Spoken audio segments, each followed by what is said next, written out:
लोक दुसऱ्या घरात भांडणं लावाय करता कुठल्या थराला जाऊ शकते ती.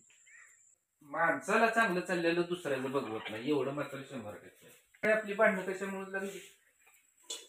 काहीच कारण नाही. खोटं बोलत नाही हो, चेहऱ्यावर तर आमच्या समजते. दादूला आलती बघा आज धाकला मेहमान सासरबुवा सोडायला. मग बोलतच भिडली हो, सगळ्याची एकामेकाचे काय म्हणते तशी अंगावर जायची बारी झाली. त्यामुळे सकाळी व्हिडिओ टाकला नाही. टेन्शन भरपूर आलं होतं आणि अवतार तर तुम्हाला दिसतोय की टेन्शन आलं का नव्हतं हे कळालं बी असेल. पण तशी त्यांची त्यात काही चुकी नव्हती. आता तिची बी चुकी नाही आणि माझी बी चुकी नाही, पण ती झालं काय आणि घडलं काय हेच माहित नाही. सकाळपासून तिला मी बोललो नव्हतो आणि ती मला बोलली नव्हती. दोघं जिकडे तिकडे गप होतो.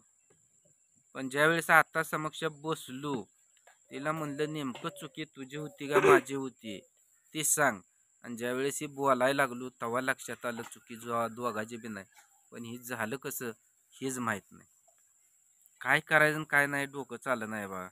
जर सुखासुखी घरात जर भांडण होत असली तर करायचं काय? दादू तर यावेळी दादू आलाय सकाळी. दादू सकाळी भांडणाचं आपल्या काही कारण होतं का?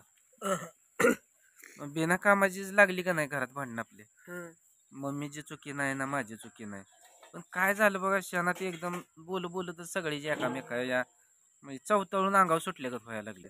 वाईट वेळ आमच्यावरच आहे. ज्या लोकांना आमचं चांगलं बघवत नाही त्यांनी काहीतरी केलं असेल ही हिसाब आता 100% धरावंच लागतोय हो. कारण मी हिलाच म्हणायचो, ही म्हणत होती की नारळ टाकलेलं तुम्ही हाताने उचलू नका टाकू नका तिथं राहू द्या.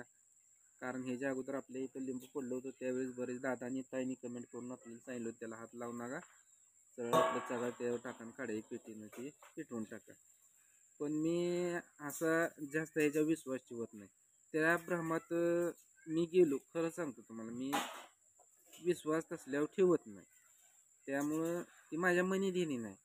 पण आज खरंच ती दाखवून दिलं का वेळ आली की बाबा चुकी नसताना बी असं होतं. आता कशा पाय होतं आणि कसं होतं हे मला बी माहिती नाही. सकाळपासून हे बघा ह्याचं तोंड तुम्हाला दिसतंय, डोळं दिसते तर लाल भडक, ही पण सकाळपासून रडतो. ही पण का रडतोय की बाबा घरात ना मम्मीची चुकी हे आल्यावर सगळं म्हणजे एक आल्यानंतर एक अर्ध्या तासाने हे झालेलं आहे. हे बी म्हणतोय ना मम्मीची चुकी आहे ना पप्पाची चुकी आहे ना बाबाची चुकी आहे. आलं नाही तर काहीतरी असतं काहीतरी माणसाचं महाग झालं जिकडे तिकडे सगळं काय असेल ते एकमेकाचा गैरसमज असू द्या किंवा होतच काहीतरी. सकाळ धरणं दिवस नुसता बेकार गेला. काय कोण जेवलं नाही काय नाही, स्वयंपाक केलेला ही तसंच पडला या भांडी सगळे जिथले तिथे काम पडले ती या. आता ज्यावेळेस त्यांनी बोललं ज्यावेळेस सांगितलं नीट समजावून तेव्हा मग जरा डोक्यातनं काढलं आणि हाय त्या कामाला बघा सुरुवात केली. नाही नाही रे भांडी पडली होती घ्यावं म्हणलं घासून ना धारा धुरा काढायच्या त्या लेकरासने दूध चहा गरम करून पिते आता. मग काय चहा पित नाही पिते आता दूध गरम करून त्याला. कारण की आता टायमिंग पण झालंय 5-6 वाजले त्या नाही नाही रे 5:30-6 वाजत आले.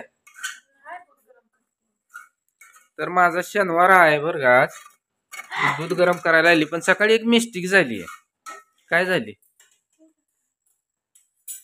सकाळी आल्या त्या भाच्या आल्या आणि भाच्याला आपल्यात फक्त काय केलंय चकल्यान कानूलच केले तर बाकी काय केलं नाही.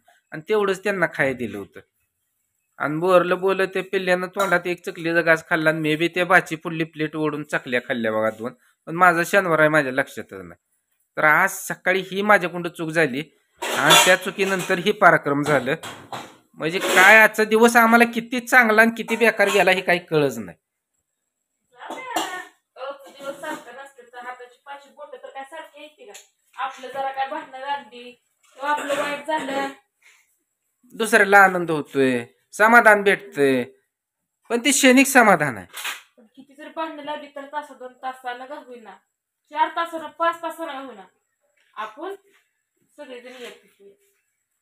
जोपर्यंत आमच्या दोघांच्या मध्ये आमचं 2 वाघ आहेत तोपर्यंत आमचं वाटोळं कोणच करू शकत नाही. किती प्रयत्न करायचं तेवढं करा. कुठं जाऊन काय काय करायचंय तेवढं करा.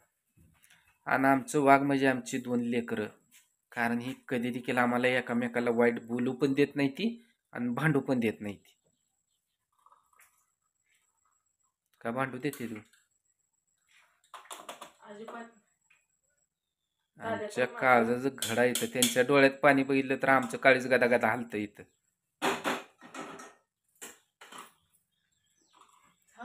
तुला होत झालं म्हणून गेलं काय आणलं रे पण तिकडे ठेवू मग देवापाशी तर मध्येच ठेवू नको. आता लावू नको, आता माहेरला लावायचं. तुम्ही लावलेलं का नाही? दाद्या डोळ्यात अजून पाणी. सकाळपासून हे पण रडतोय बरं का, पण काय करायचं काय मलाच कळ नाही. झालं की आता जिकडे तिकडे रडणं ही घट आहे वर तिथं काय नाही. ज्याला ही घट म्हणते तेच अगोदर बारका होता त्यावेळेस तुझ्या डोळ्यात पाणी बघितलं ही सगळ्या घरला ओरडत येड घालत होतं. सगळ्याला गोळा करून जे आपल्या येत नव्हते ते देखील जायचं. माझ्या मम्मीला काय झालंय बघा चला म्हणायचं, दवाखान्यात न्यायचं चला म्हणून हाताला धरून आणायचे. जे ते आपल्या संग बोलत नव्हते त्यांच्या घरी पण ही लेकरू गेले त्यावेळेस.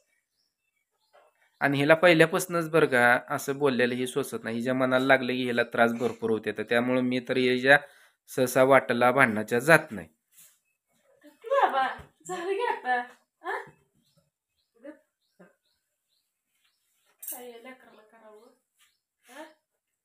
त्याला देखील वाटतंय बाबा आपल्या घरात भांडण नसावती, दोघं जायती ही सुखानं असावती आई बाप. ती सुखात आहे तर आम्ही सुखात आहे. ती मला 2 वेळा म्हणला पप्पा मम्मीला काय बोलणार, पण तुझ्यात एकच सांग बाबा माझी काय चुकी होती सकाळच्यात, मम्मीची काय चुकी होती, मग हे कसं झालं रे? आणि आम्ही सांगतो हे खरं आहे बघा, खोटं ह्यात काय देखील नाही. की काळ आपला बेकार आला ना, काय घटना घडते आणि काय होतंय ही कळून येत नाही, पण होते त्या घटना. तशी आज आमचा बेकार दिवस गेलाय. कधीच असला दिवस आला एवढा बेकार दिवस आयुष्यातला आजचा बेकार दिवस आहे. कारण का सासरे बुवा ह्याला घेऊन आलं होतं सोडायला, ते स्टॉपवर सोडून जातो म्हणत होतं, तरी पण हिनं नेट करून घरी बोलवलं आणि त्यांना घरी बोलवून घेतल्यावर मेहना सासरा आला आणि त्यांच्या देखत आमचं हे तमाशा. तरी सासरं म्हणजे बरं का हिचा बाप काय देखील बोलला नाही. तीच म्हणायचं असू द्या 4 दिवस चढाच असते तर 4 दिवस उतारच असते ते एकामेकाला घ्या सांभाळून. तरी पण मी त्यांना नीट बोललो नाही. त्यांची चुकी नसताना मी त्यांना नीट बोललो नाही, ती देखील गपचिप गेली. आता या बघा हिच्या डोळ्यात पाणी आलं. यांच्यात एक असं ना आता यांच्या आई बापाला भावाला बोललं की चालत नाही मतानं. तेव्हा ती चेहरा कसा झालाय बा, हा ही रिअल कंडिशन आहे बा, ह्यात काय खोटं नाही.